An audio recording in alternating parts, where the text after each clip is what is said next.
Greetings, friends, and welcome to Parenting Pathshala, a series from the National Initiative in Integrated Resource for Child Protection, Mental Health, and Psychosocial Care, supported by the Ministry of Women and Child Development, Government of India, and located in the National Institute of Mental Health and Neurosciences, NIMHANS, Bangalore. Through this project, we wish to reach any child, every child, in all the spaces she inhabits and occupies, and work with service providers and stakeholders in the health, education, and welfare sectors. Thus, we wish to reach school boards, education boards, schools and teachers, childcare institutions and their staff, Childline India Foundation, and their collaborating agencies, judicial academies across the states, legal services authorities, police academies, administrative academies, district mental health teams, tertiary care hospitals, so that child protection in the context of mental health and mental health in the context of child protection can be addressed across the country. In August, we did a series focusing on COVID and its relation to child rights, to education, to mental health, and to a new definition of trauma, loss, and grief. In Parenting Pathshala, we've covered parenting children with special needs, the anxieties as children with special needs grow into adults.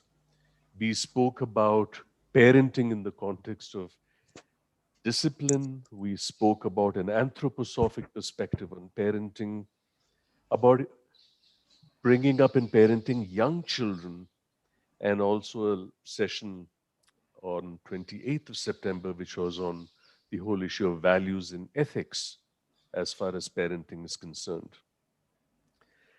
Today, we have a very special subject to speak to you about, and that is the subject of talking to adolescents about romantic and sexual relationships, interestingly titled, Now is the Time to Study, Not to Fall in Love.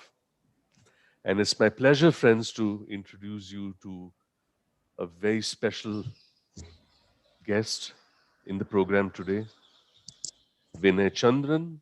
Vinay Chandran is the executive director of Swabhava Trust, a Bangalore based non governmental organization working with issues related to gay, lesbian, bisexual, transgendered populations.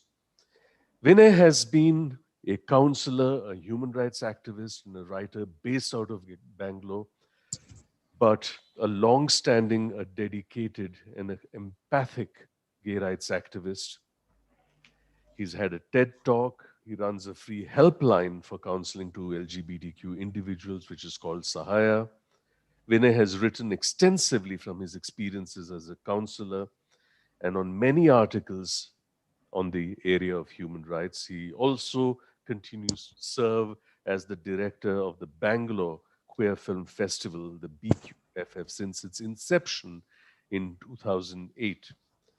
Vinay Chandran, a pleasure, an honor, and a privilege to have you on Parenting Pathshala on this rather contentious, shall I say, issue as far as parenting is concerned, and one that is not really part of much public discourse, hence, many silences around the whole issue of love, romance, and sexuality. Before we go into some of the issues that our team would like to share with you and have your thoughts on.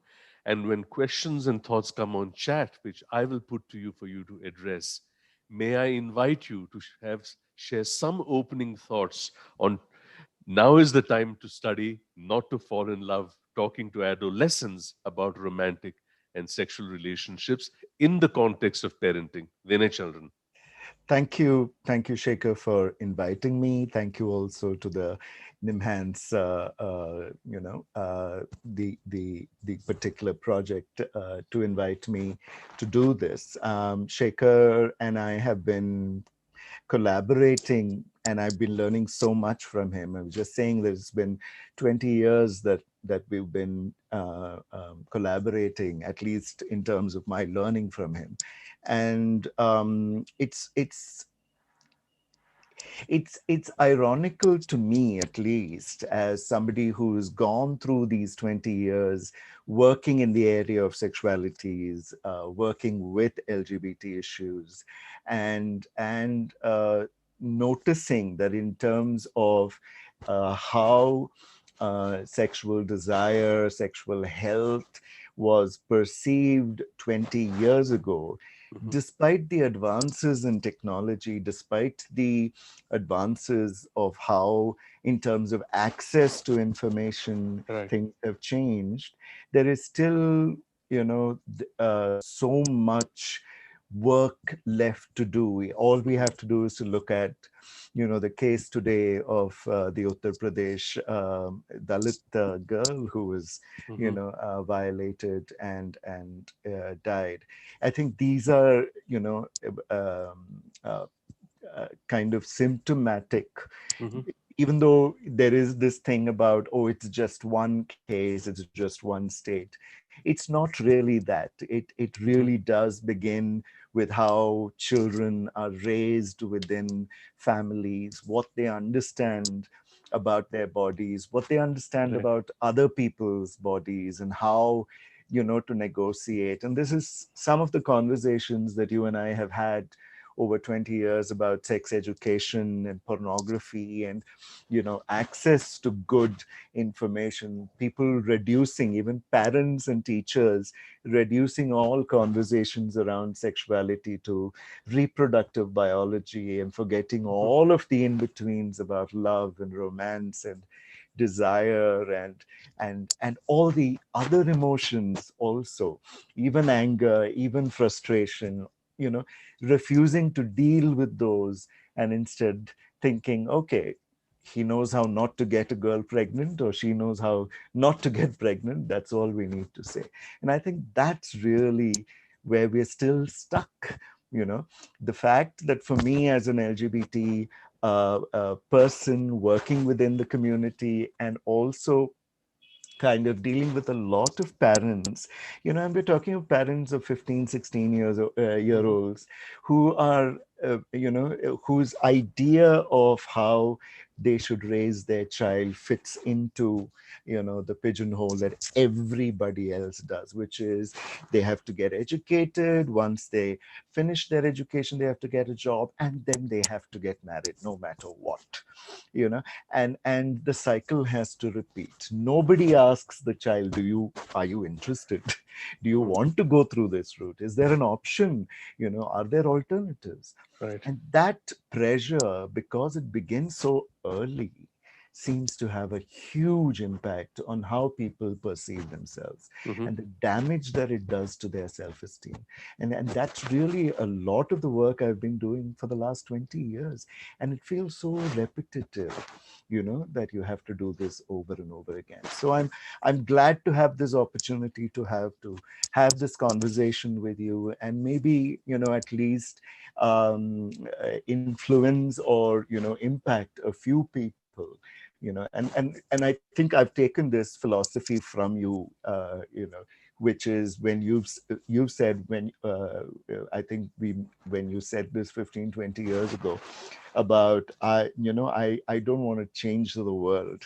I just amended that and said, I don't want to change the world. I'm happy to change your opinion about how we should deal with the world. And I think a lot of my counseling is based on that. And I think Hmm. even with parents, that's all I can hope to do. I can't, change the way they practice, but I can influence, or at least give them options of, how to cope with the changing world. And I think if we can do that much today, I'll Right. be really, Right. really happy. So that raises a kind of a conceptual framework going ahead in today's discussion, which I'd like to share with you as we move ahead. The reduction of the combination of love, romance, and sexuality to reproductive biology, and the further reduction of reproductive biology to a physical act is a reductionist approach. It really omits many of the non-genital, non-physical, and non-corporeal aspects of love and romance, which is, based indeed on that, on love, on compassion, on understanding, on communication, on aesthetics, on mm, commitment, on mm, integrity, and so on. So that's one part of the issue, and there are no conversations that parents have on the mm, nature of relationships itself, of which love, romance, and sexuality is one part. So, what mm, characterizes the cohesion and the connection in the relationship? That's one issue. mm, The second is in sexuality itself. If you look at the whole background of why this preoccupation with adolescent sexuality started, it essentially started with the HIV pandemic. If that hadn't taken place, the whole issue was irrelevant. No one mm, even really attended to it. mm, And then the whole program, the behavior change model, with this whole ABC paradigm of, abstinence. If you cannot be faithful, if you cannot use condoms, it kind of underestimates the difficulty that young people and adolescents have in making choices in mm, relationships. And mm, mm, if we take this framework and then contextualize it to children and adolescents and their relationship with parents, what would your first responses be as far as parenting itself is concerned, before we get into core issues of uh, today's audience listening to the whole notion of adolescent love and adolescent sexuality? In parenting itself, what are some of the issues that parents, you feel, with your experience of working with Saha and the helpline, and having assisted so many young people, as well as having written about it extensively, your message to parents? I think there's always a risk when we're trying to do a so-called theory of everything when it comes to parenting. I think you agree with this as Yes. much, that a lot of parenting is conversation Mhm. that people don't have, and that's part of the problem. They are difficult conversations. They are uncomfortable conversations. Sometimes they're conversations you really would rather not have. When for instance, if I'm doing a workshop as a trainer, when I'm say doing a workshop on HIV or something else, one of the things I've always noticed, especially when I'm working with a large group of women, some of whom have children who they have to bring because there's nobody to take care of the children at home. Mhm. Uh, I'm sure this is a question we might address later on. If not, I'm sure it'll come up. This idea about when do we start talking to children about sex Mhm. and sexuality, right? Mhm. Uh, and you know, my framework has always been whenever the child asks, if the child is interested, talk Mhm. to the child, right? But talk to the child in the way that the child understands, or Right. picks that up.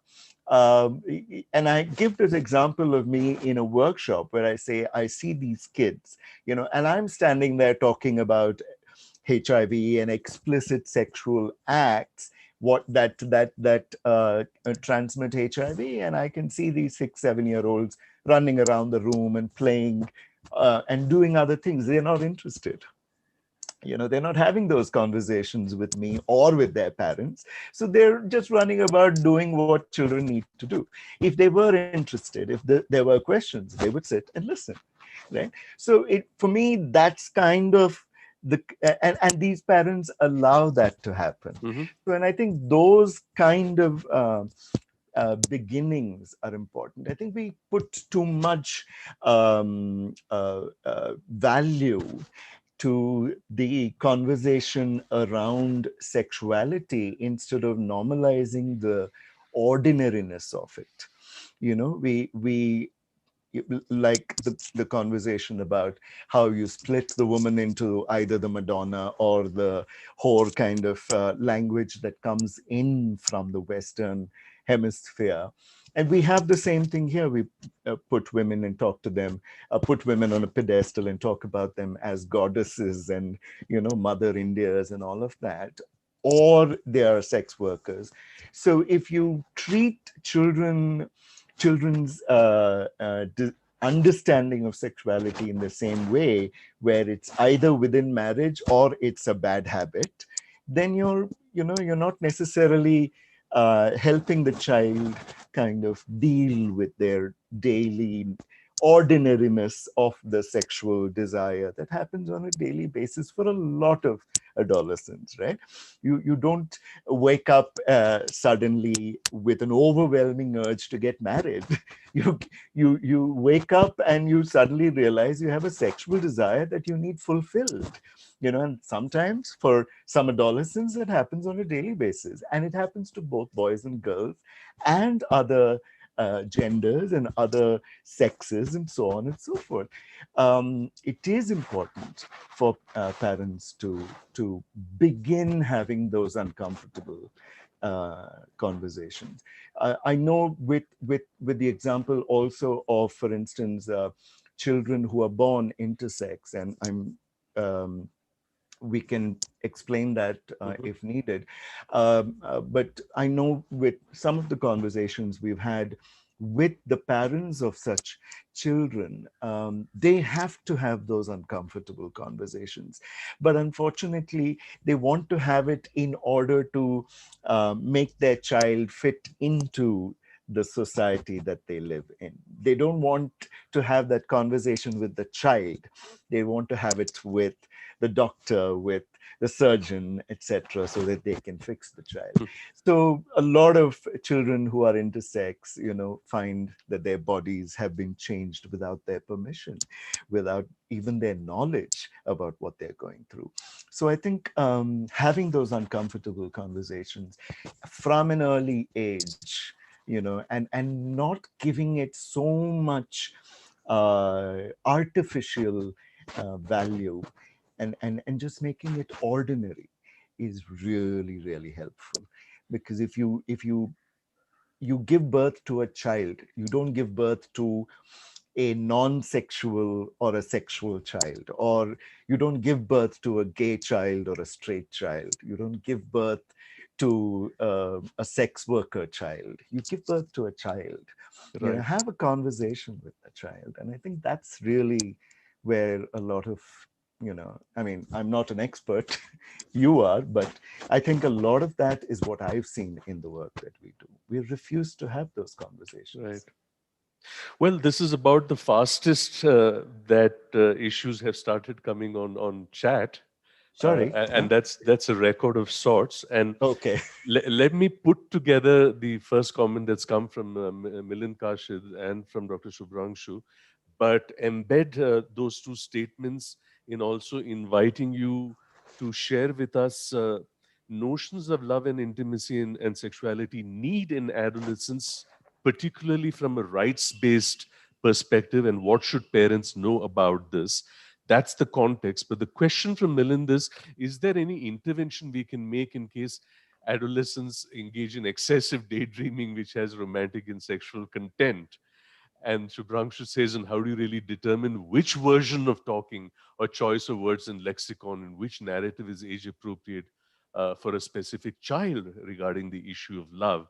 So, beading in what you said about the willingness to enter into uncomfortable conversations on the one hand, and on the other hand, what is love and intimacy and sexuality in adolescence from a rights perspective, and these two issues that Milind and Shubhranshu have brought up, that how do we Mm, really understand what mm, adolescents are thinking, and mm, what is the lexicon or the language mm, that mm.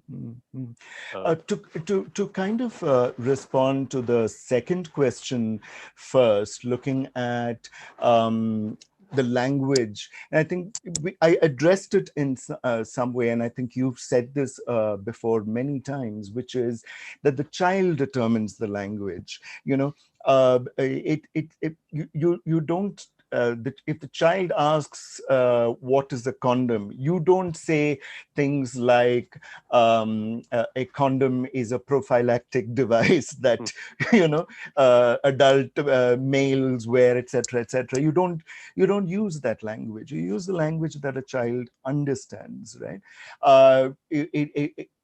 I think the uncomfortable conversation bit is also, there is also a caveat over there, that if you're unwilling to have that uncomfortable conversation, or you are so uncomfortable that you don't have the language to do this, uh, you do have the language to say, I don't know how to tell you this. I don't know how to talk to you about this.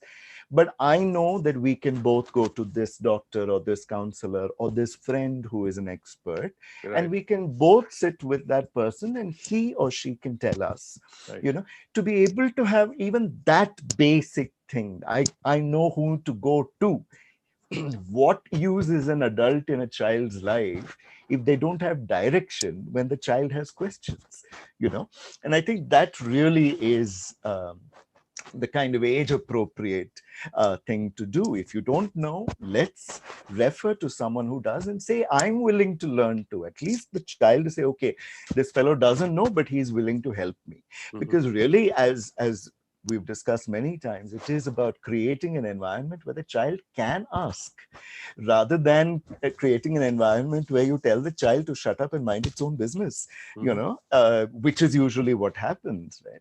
And I think that conversation is how it should go. In terms of Milan's question about, what do you do about excessive daydreaming? Now, I don't remember my adolescence, a lot of it, because I think I went through it at light speed. But it wasn't that long ago. And I do remember as an adolescent that this happens to pretty much everybody. If Right. you're surprised that an adolescent is daydreaming, and probably daydreaming about sexual desire and romance, etc., welcome to the world. I mean, if somebody give you an orientation kit about what sexuality really is, because sometimes uh, for some people, for some adolescents, there is really no standard that they follow where, okay, every week I will daydream only 3 hours of sexuality. Otherwise, I will dream of being an astronaut. That's not how the body works. That's not how the mind works. They say, that men think about sex every 7 seconds or 9 seconds, and I don't know what that is in the context of adolescence. I'm sure there's a number, but it's probably -2 or -3, because you're constantly thinking about it when you're going through puberty, especially, right? Your body is going through so much insanity at the same time. So, to think that an intervention is necessary, because a lot of counselors do this. Hmm. When parents come and say, oh, my child wastes his time looking at pornography, and this is almost always with boys, and masturbation. He has a problem, or he's addicted, or something like that. For someone else to determine that I'm addicted, is a problem. It does, it may be, if there are problems over there, but it might not be the fact that the child is viewing pornography. It might not be the fact that the child is masturbating, but the fact that the adult knows about all of these might be the problem.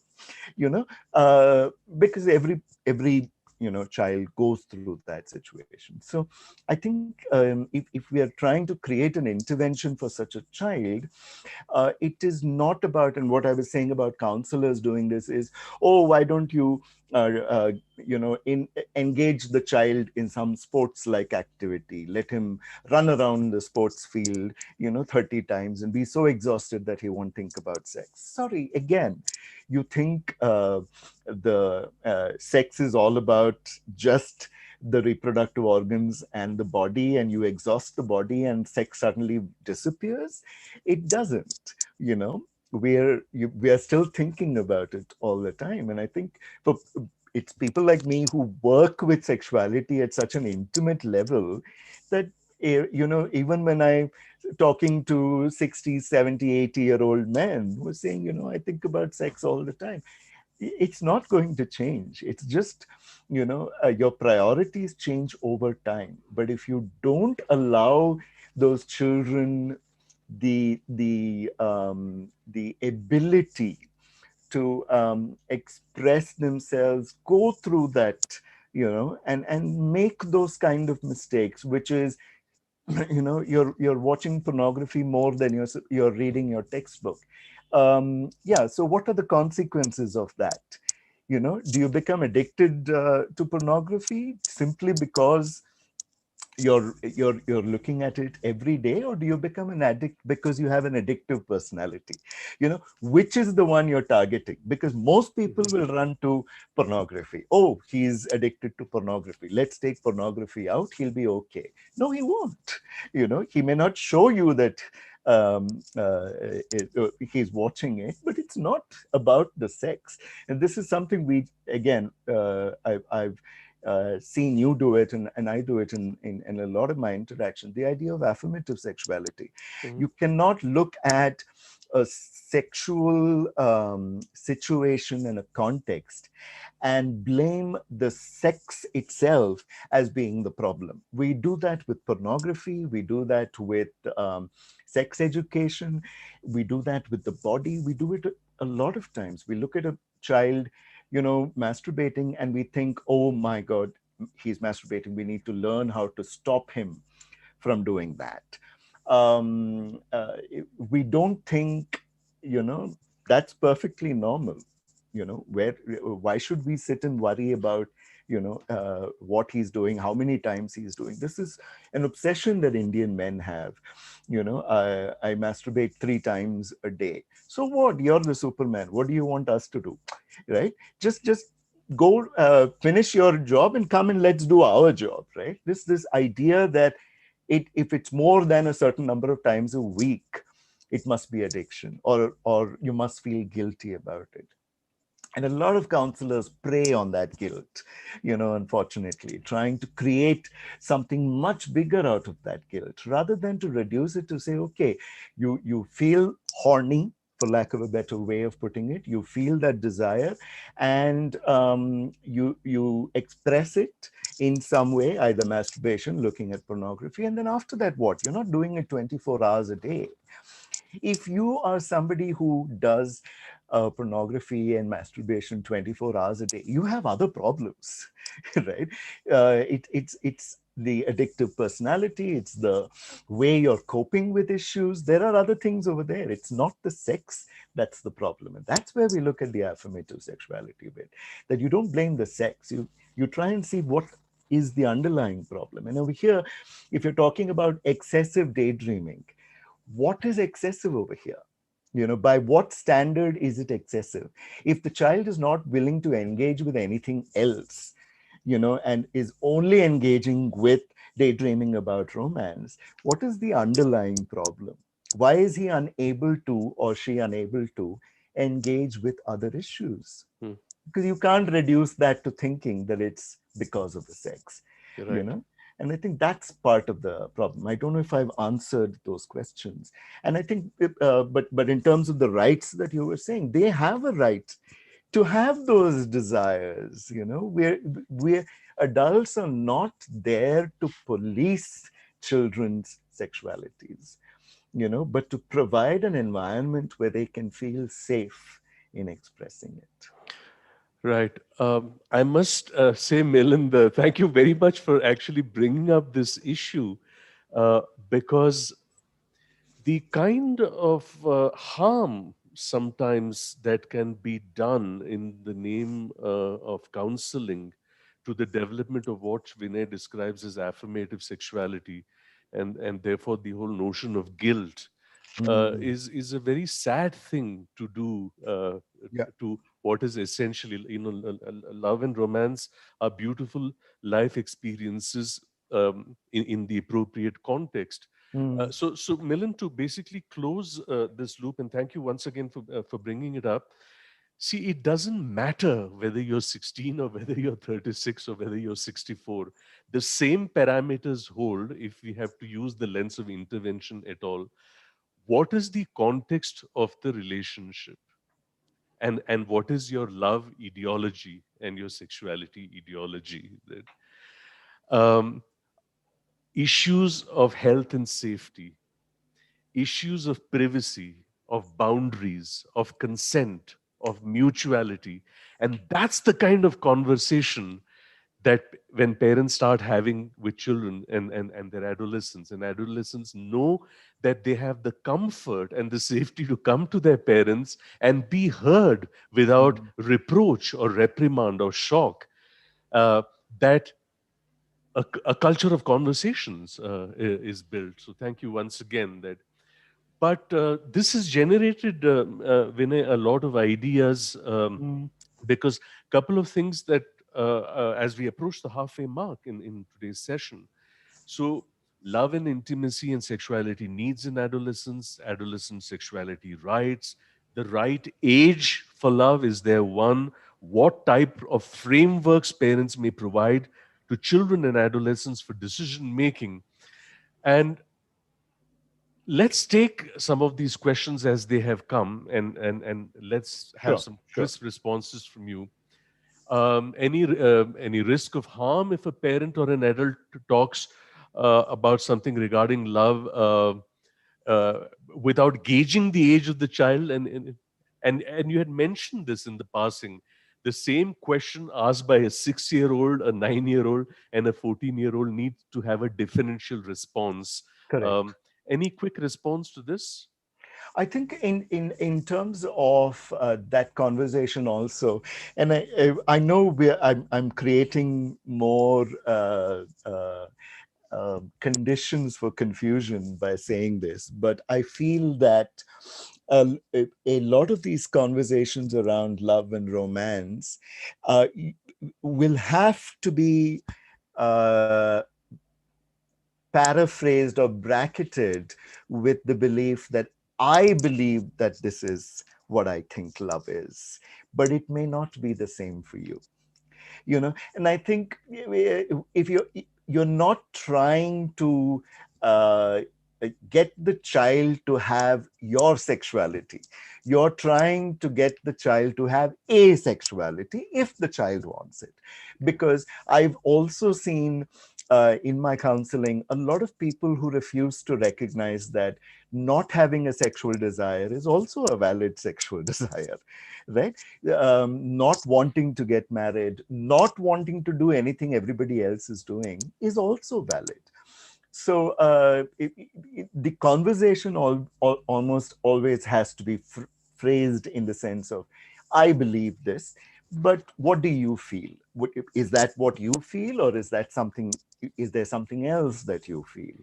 And really, in terms of age, you could uh, get that have that adult conversation with an older child, but you could also have that conversation in a different way with with a smaller child, where you're saying, okay, what do you think it means, as opposed to, "Oh, this is what it means, and this is what it should be like, men marry women and have children and all of that."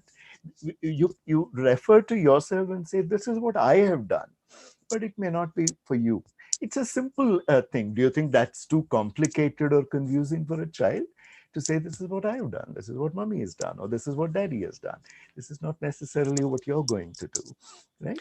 Yeah, So and I sorry, think yeah. taking this, what sometimes is referred to as a one down position, Mm, ultimately working towards a happy, healthy, and responsible yeah, yeah, uh, yeah, love and sexuality. I think very aptly put by a comment from Nandini Guti when she says, "I wanted to talk to my daughter about the facts of life after reaching puberty," and our daughter said, "Mom, don't worry, I already know about it." yeah, So yeah. sometimes it's useful to believe in the agency and the intelligence of your True, children. That true, true. adolescence, see this notion of adolescence as a problem, but not as a resource, that they have Correct. inherent strengths, is very problematic. Yeah, The yeah, moment you approach them with a respect of their agency and their capacity to reason, then the yeah, conversations yeah, become yeah. But easier. can I just interrupt? Please, Vinay. The what you were saying that Nandini said about her own daughter. Uh, if you're talking about an adolescent who says, "I know, please don't talk to me and make me more uncomfortable," I think adults use that as, "Oh, at least I'm out of that loop. I don't have to take that responsibility." Sorry, you're still the adult in the conversation. You can still have that conversation and say, "Okay, tell me what you know." It doesn't exclude conversation, right? In fact, sometimes it may be necessary because Absolutely. what they know may be based on misinformation and Absolutely. misconceptions. Absolutely. We still know a lot of people who think kissing causes pregnancy, or, all kinds of insanity. And I'm Right. not saying that children today do not have access to the kind of knowledge that, we did not have as children. But definitely, just because they say, "I know," it doesn't necessarily mean you have an out, that's your, cue to exit stage left. That's not really how it works. You can still have the conversation. Don't take that as an excuse to get out. I would say continue having that conversation. Yeah. Yeah, Vinay, there's a lot of I think concern and preoccupation uh, around, I think, this rather contemporary thing, which I think COVID has unfortunately unmasked, as it is with gadgets and screen time Yeah. and Yeah. whole pornography, that a lot of experience and negotiation of adolescence with Mm, intimacy was not so much about love and commitment, but more about sexuality. So there seems to be a lot of mm, issues coming up about pornography. And Kamal Kumar, for example, says, as a parent, how to address porn addiction. Sarita is asking, what should a parent do when they see their teen son watching pornography, and he denies it, and how do you have conversations? And so just some thoughts on that, so sure. that then we can go into some other areas that have come up. Sure. No, in terms of the denying itself, I think you'll probably agree with me that if a child denies it, then there's automatically that fear, or if I admit to it, I will be punished, etc. So there's already that sense that the environment is not necessarily friendly for a conversation around sexuality, Hmm. right? Because no child is going to come out and say, "I'm addicted to porn," to a family member who is you know uh, addressing that as if it were a conflict or a problem. Because no parent goes to a child and say, "Oh, you're watching pornography, how nice." Nobody is going to do that, right? It's presented as a guilt question, as it were. You're trying to Hmm. trip that. So Hmm. if you're looking at having that conversation, if the child says, "No, I didn't do it," then there's a bigger problem. It's not the pornography that's the problem. The problem is the engagement with the child itself. Why is the child thinking that if I admit to it, it means that it says something about me, and I don't want my parents to look at me like Right. that, or Right. I think that needs to be engaged with.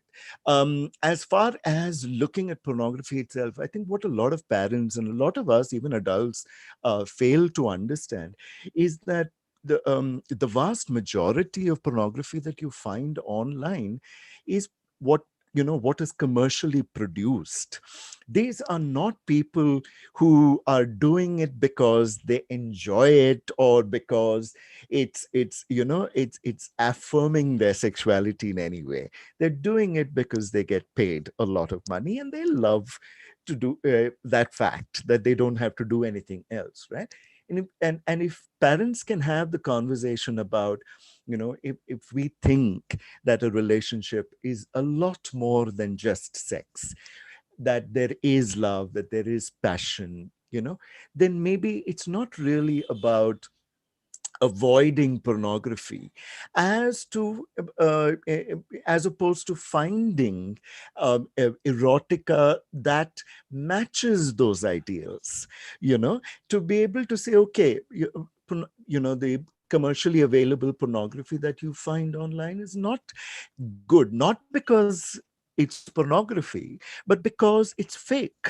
A lot of it, where you basically, men and women have no hair below the eyebrows. There's no reality, in a lot of it. So it's some conversations that requires, and these are the uncomfortable conversations around, how do you access erotica? Should you access erotica? Because you don't want a 13-14-year-old to be saying, okay, don't do that, go do the real thing. You're not trying to get the child to go out and have sex either, but you want to be able to give them the environment to be able to read erotica, or what's something that is safe. You have to determine that safeness. We quite forget as older adults that we were the same when we were their age, right? We suddenly forget when we have children. It's almost like our sexuality disappears and theirs becomes the challenge that we have to mold into something. It's not about molding it, it's about providing it an environment where it can shape itself. And I Right. think that's really where the focus should be on. Yeah, I don't know if that answers the question. Quite a bit, because it beads in essentially what we started with, which is the Mm, culture of conversations and the reassurance that an adolescent has that I can come to my parents and exactly. put the questions and not be shushed up, Yeah, yeah, yeah. or dismissed, or And not feel reprimanded. guilty about it. Yeah. Yeah, not feel guilty. And to look at it from the perspective of, like I said, happy, healthy, responsible, and safe Yeah, yeah, practices, yeah, including how you lead and live out relationships, of yeah, which the physical intimacy part is one part. yeah, And not that it's not important, but yeah, there's a perspective that you present it. yeah, yeah, yeah. As Can I, sorry, Please, can I Vinay, just interrupt? go ahead, go ahead. This is where I think a lot of us from the older generation had an advantage, because pornography access was not that easy when we were children. What we would have access to is a lot of erotic literature, even if it was, what we called dirty magazines that you would get on the roadside.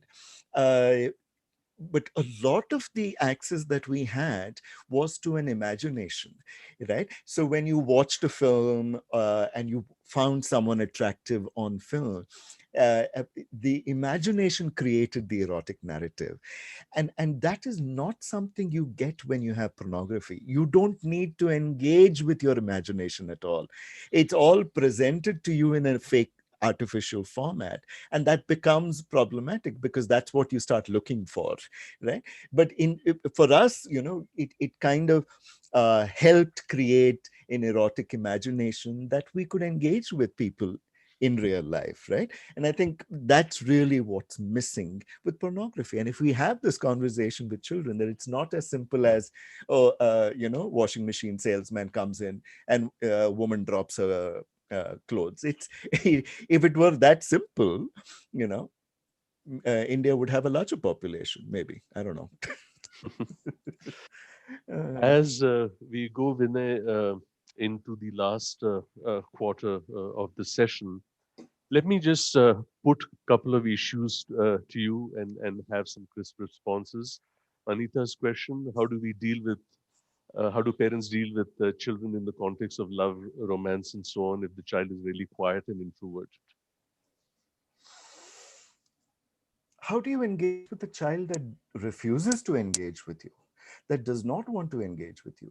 I think that's a long process. Yeah. You can't get the child to talk to you if the child does not want to talk to you, but you can constantly reassure the child that you are there anytime the child wants to talk, and that the conversation does not have to be verbal.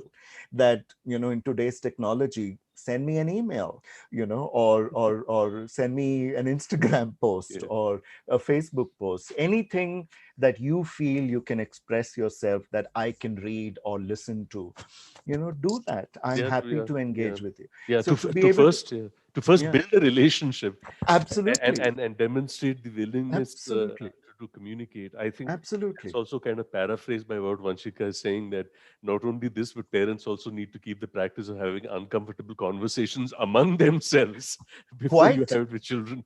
absolutely. There are so many, as a counselor, this is it. I always feel so embarrassed about it that parents bring their child, saying my child is homosexual or transgender and needs therapy, etc. And because I affirm the sexuality and gender of the child, eventually these 60, 70-year-old parents kind of turn to me and then say, oh, we've had an unhappy marriage, and she won't have sex with me, or whatever the conversations that you should be having with each other. Why are you having it with a complete stranger who you've come to talk to your about your child? So it's clear that there are bigger problems in the family. So Right. it's like that. If you don't have those conversations with each other, this is what I like in sex. It's adults who've been married for 40 years still don't know what each other partner likes, in bed, or what they like. Generally we know what he likes to eat, you know but that's it. And we reduce our children to those Right. conversations Right. as well. We are getting into some complex systemic issues now, and I'd like to put a question from Ashika Shetty. Would love to understand how do we navigate conversations around sexuality from the space of consent, pleasure, and celebration through the questionable laws that we have in our country, POXO as an example. Mm, mm. Vinay? Yeah,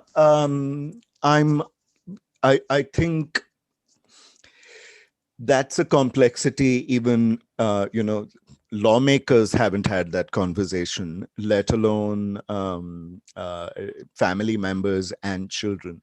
But the for instance, the content in a lot of pornography, consent is never even involved, and that is something you can talk about to children.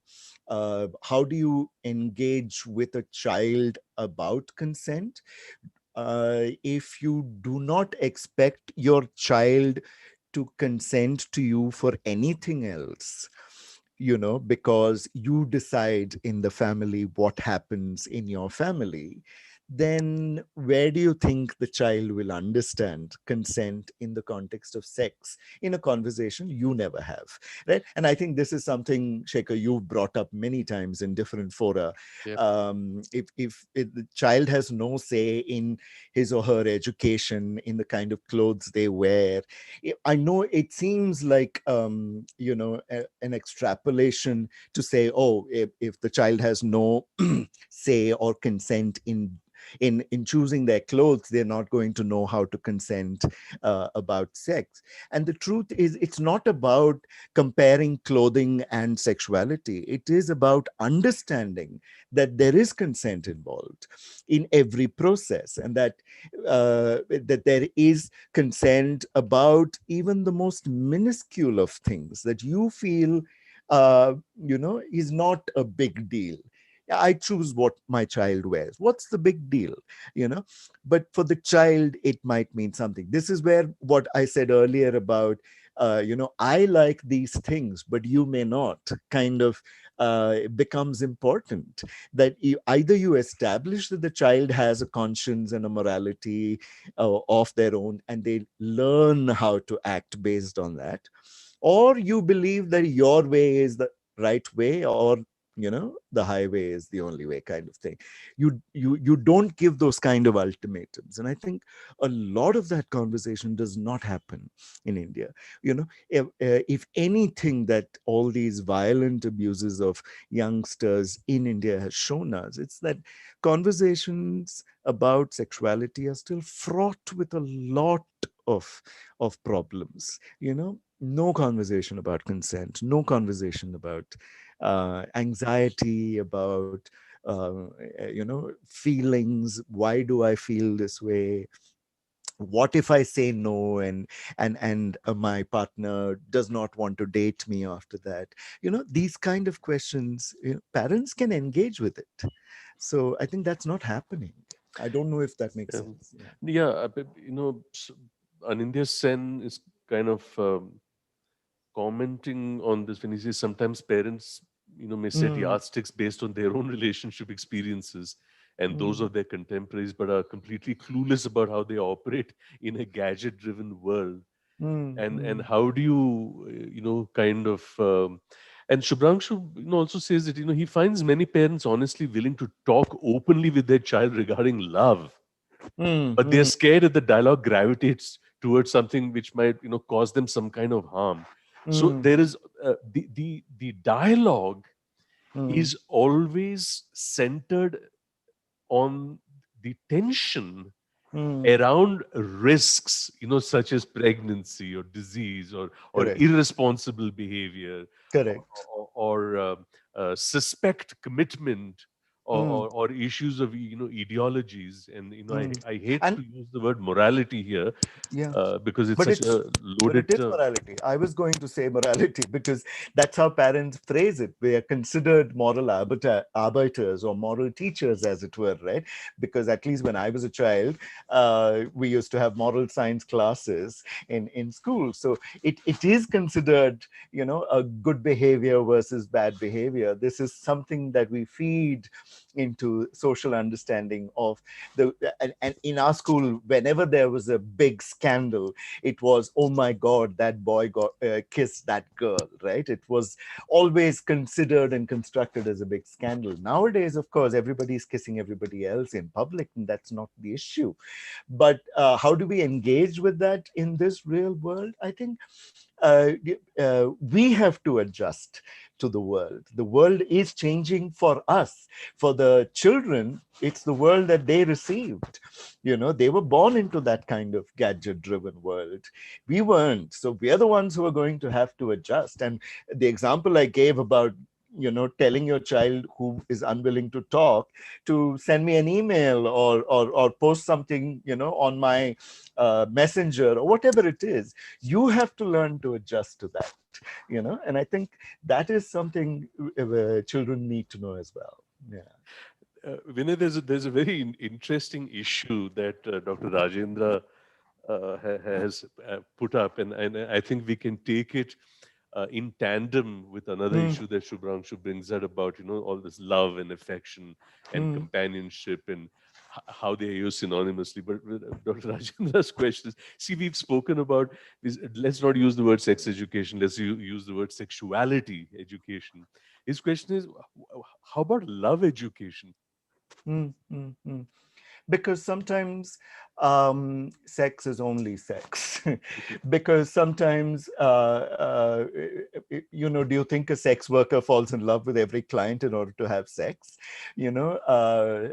Sometimes um, there are what we call aromantic sexual partnerships, Mhm. where you can have sex with a person, but not necessarily form a romantic relationship with them.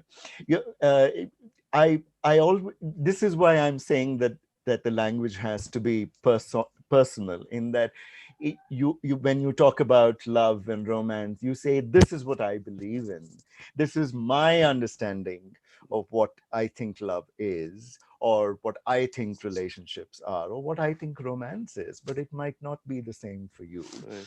You can build your own Right. based on Right. that, right? Yeah. And I think a lot of for instance, a lot of work that counselors, especially as my work as LGBT counseling that I do, it's constantly about saying, here are other people's examples. You can choose what you think works for you, or you can create your own Right. narrative. Right. You don't have to fit into any particular box. And that's something a lot of us hesitate at, Mm. especially parents, right? We are a country that evolved this caste system in order to ensure that our children become like us. So it's so difficult to have a conversation where we say, you're an independent person. You will never be something like me. You will not be an exact carbon copy like me. You might, but you don't have to. It's not a compulsion. And I think that's really important. It's not about, should we call it sex education, sexuality education? That is politics. Mm. That is really, you can call it I don't know, Harry Potter and the sexual stone, or whatever you want to call it, education, right? It makes no difference as long as you can have all these conversations, right? However uncomfortable they might be. It's really not about the name. Mm. The only reason we went beyond sex education and said, okay, it's also sexuality education, is because every time we said the word sex education, people said, oh, yeah, we are already teaching them reproductive biology. Why do we need to do anything more? So we wanted to go beyond reproductive biology and start saying, there's more to sexuality than just reproduction. That's why we went to sexuality education. It doesn't mean that sexuality does not include love. Therefore, if we change it to love, suddenly the politicians will be, we'll teach our children how to love. It's not going to happen. We're still going to have the same problem. We teach them reproduction. Why do we care about love? Nobody marries for love. Very few people marry for love. Well, in terms of systematic research to determine parameters of how parents respond to children this is in response to what Shubhranshu, we have this in much of the material that we brought out, which Mm, was based on field work. The same concept, how do you discourse on it and have conversations with a 6-year-old, with a 9-year-old, with a 12-year-old, and a 16-year-old? mm, uh, and the framework that we use is the framework of the nature of the relationship and the nature of mm, filial relationships. mm, And we discuss relationships, not necessarily about love or sexuality, different mm, kinds of relationships, and what constitutes a good relationship, a good friendship. And then there is health, and then mm, there is safety, and then there is privacy, then there is boundaries, then there is consent. um, and then there's fulfillment and happiness, and there is a mm, way in which at different ages you can continue with this dialogue and discussion, and mm, it gives kids a framework. So whatever the context may be, whether it's the context of a friendship or an attraction, in a, mm, the beginnings or the blossomings of love, a certain physical attraction, that you put it within this framework. mm, And mm, if parents are then willing to have the conversation, it becomes easy for mm, mm, mm, mm. uh, But Vinay. also, might I Yeah. say that there is this belief that sex education or sexuality education is an urban requirement and not necessarily a rural one, or that it is an upper class requirement and not a lower socioeconomic class requirement. I think that is a really dangerous division to create. To think that only people with a certain level of comfort, in their lives can afford to have the kind of conversation around love and consent is an incredibly divisive and dangerous conversation.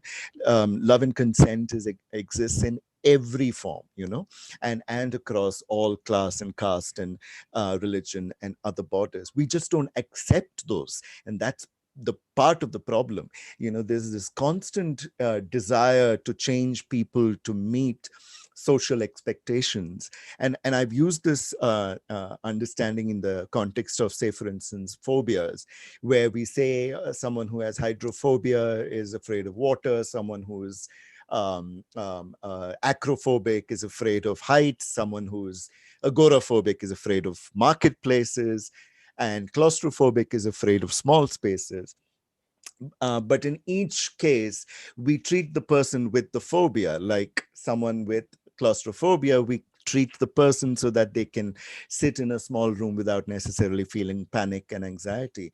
But there is this conversation that happens around homophobia, which is fear and anxiety and hatred towards homosexuality, or biphobia, which is fear and anger and anxiety about bisexuals, or transphobia, which is fear and anxiety and anger about transgender people. The conversation is not about changing the person with the phobia. It is a conversation about changing the homosexual or the bisexual or the transgender person. And even counselors buy into that. They go ahead and try and cure, homosexuality and transgender people. And that is a big problem, because what it essentially saying is that I have hydrophobia, I'm afraid of this bottle of water. Let's treat the bottle of water, with electroshock therapy or whatever, not me who has the problem. And it's the same thing with a lot of sexuality concerns. It has to meet my expectation. I'm the one with the problem, but you know, you have to fit into my idea of sexuality, my desire, my way of thinking. And that is an incredibly problematic construct. Since you brought up this issue, I just wanted to point out to what Ravikant says. How do you deal with adolescents who are not clear about their orientation, especially when they feel guilty about having homosexual attraction, which is outside the so-called orthodoxy or traditional socialization. And what could parents do? Very simple. If a child says, I'm confused, or if a child dates boys, dates girls, is perfectly uncomfortable with themselves, let the child be. This discovery of sexuality is it's not a specific one journey that you have to start at this point and end at this point. We are not trying to, this is not Sigmund Freud trying to, you know, uh, uh, get free from arrested development so that development happens or whatever. We're not trying to identify this child as being gay or bisexual or transgender. That's not the point about, the sexuality journey. The child will decide, as long as the parent is okay with that. Hmm. Because the problem is not that the child is confused. The problem is that the adults around the child want the child to give a clear response. And this is part of the conversation about, you haven't given the child any space to talk about sexuality all their life. Suddenly you want them to decide to be straight or gay. That's not how it works. Sometimes people take years to determine whether they're attracted to men or women, whether they want to be attracted to men or women, whether that is something that they are passionate about and become, want to get into relationships, whether they want to identify as transgender, or whether they want to, go through the surgeries and all of that. That is a personal journey. Just be there to listen to them. Right. And I think we don't do enough of that. We don't validate that journey as being ordinary. So if a child says, I'm confused about my sexuality, you say, welcome to the world. We don't have a manual, but we'll hold your hand, you know so it's really as simple as that. But the thing is, we don't want to make it simple because we Right. think it's sex. Mm. It must be complicated. It's not. Be there, support the child. I don't know whether I'm attracted to men or women. Have you dated men? Yes. Have you dated women? Yes. Well, go ahead. You know, keep exploring. Maybe you'll like someone, maybe you won't. It's perfectly all right either way. Right. It won't fit into traditional Bharat, but it is the new India. It might fit in there.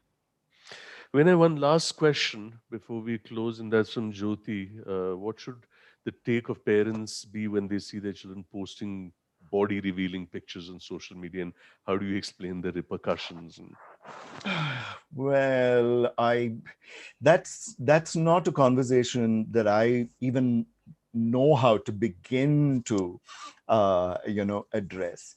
A lot of the counseling that I do for LGBT people nowadays is about being blackmailed because someone took a photograph of them when they were being intimate, and is now using that as blackmail. And what I do in that instance is to say, listen, Justin Bieber has his nudes online. You know, who are you? Are you Justin Bieber? You think there are celebrities waiting to download your picture? You know, or are you worried about the legal ramifications of that? You think the police are going to arrest you for having a nude picture, or arrest the person who's blackmailing you for taking nude pictures, right? So it really is understanding that complexity, right? Are you worried that if it is a child, the below 18, etc., it's clear, if a child takes those kind of revealing pics, it is a problem, and the parent has to explain why it is a problem. Yeah, you are living in a world where pornography of children is far more problematic, and access to that can create a lot more concerns, even for the child concerned. And I think that is something that conversation needs to happen. What yeah, kind of images are available? In the West, it's very kind of guidelines have been developed right. about how to engage with those kind of posts, that comments on YouTube, for instance, where children are being shown, are automatically turned off because they don't want that kind of engagement with abusers and so on and so forth. So maybe it is about saying, talking about privacy, talking about, once you take it and it's on the internet, it's there forever. Is that really what you want? Those kind of things, that's conversation that we need to start having as adults ourselves. We don't know how that works. But with LGBT population that I do, especially with the adults that I work with, a lot of it is to say, okay, it's out there, it's done. Now what can you do? It's, you know, but don't give in to blackmail. Don't give in to this fear. And I think that's a problem that a lot of teenagers might face, which is adults who are exploiting them, using their photographs. And we see that in the newspaper almost every day. Someone being blackmailed because naked pictures were taken off them. We need to have that conversation with our children and say, see, we need to be able to avoid Yeah, these kind of situations. But if it happens, what do you need to do? You need to come and tell us so that we can deal with it in the right way. Not, you have to pay the blackmailer, but we have to file a complaint because the law is on our side. right, Things like that. So right. maybe those kind of conversations. Vinay Chandran, while we were strictly not bound by time, as is expected, any session on love, romance, and sexuality does address and invite a lot of interest, as we can see by the number of chats and the activity level in the chats that have come on. And I think the last word on this has not been said, and the last clarification has not been made. This is going to be an ongoing debate and concern. But one thing is very clear: building relationships, building conversations within those relationships, and finding the necessary language in those conversations, and the willingness, therefore, to engage in constructs of relationship and their context, of health, of safety, of privacy, of boundaries, of consent, and of a happy, healthy, and responsible approach towards relationship building, relationship maintaining, and any behaviors therein and thereof is how parents need to respond. Uh, Friends, those of you who've been so active with your comments and your questions on chat, thank you very much for bringing in so many issues that allowed us to really explore the nuances of this theme. We are going to be having three more programs on Parenting Pathshala, one that will address substance use in adolescence on 5th October with Dr. Lekhan Shukla and Dr. Jayant Mahadevan. We have one with Dr. Eloma Lobo on 9th October on parenting in the context of adoption and foster care. And the final uh, session of Parenting Pathshala on October 14th with Dr. Prabha Chandra on balancing identity and selfhood issues with parenting roles.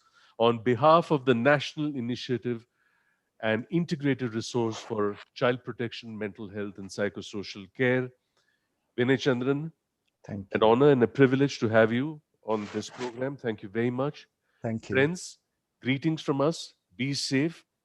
Please subscribe to our YouTube channel and spread the word around for child protection, mental health, and psychosocial care. We look forward to seeing you on 5th October on Parenting Pathshala entitled, Can I Go to My Friend's Party?